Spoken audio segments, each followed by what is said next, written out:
Christmas season வந்துருச்சுன்னு எல்லாருக்கும் அடையாளம் காட்டுறது நம்ம வீடுகளில் தொங்க விடுற ஸ்டார் தான். கிறிஸ்மஸோட முதல் தயாரிப்பும் அதான் இருக்கு. ஒவ்வொரு சர்ச்சிலையும் குடும்பத்திலையும் இந்த ஸ்டாரை கட்டுறதுக்கு போட்டியே நடக்குது. சிலர் என் ஸ்டார் தான் பெஸ்டா இருக்கணும்னு ரொம்ப பெருசா விலை அதிகமா ரோட்ல போறவங்க திரும்ப திரும்ப பார்க்கணுன்ற அளவுக்கு பார்த்து பார்த்து செய்யும். சிலர் அட ஸ்டார் தானே, போன வருஷம் வாங்கின ஸ்டாரையே இந்த வருஷமும் கட்டிடலாம், எதுக்கு காசை வேஸ்ட் பண்ணிட்டுன்னு பழசையே கட்டுறவங்களும் உண்டு. ஸ்டாரை கட்டுற ஆர்வம் காட்டுற நாம பிறருக்கு ஸ்டாரா இருக்க ஆர்வம் காட்டுறதே இல்லை. காஸ்ட்லியா ஸ்டார் வாங்க நினைக்கிற நாம நம்ம கிறிஸ்தவ மதிப்பீடுகளும் உயர்வா இருக்கணும்னு நினைக்கிறது இல்லை.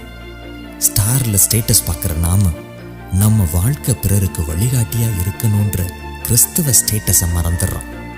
கிறிஸ்து பிறப்புக்காக தயாரிக்கிற நாம நம்ம கிறிஸ்தவ மதிப்பீடுகளோட ஸ்டாரா பிறருக்கு வழிகாட்டியா இருக்க முயற்சி எடுப்போம். நீங்கள் கேட்டுக்கொண்டிருந்தது கிறிஸ்மஸ் அதிர்வுகள்.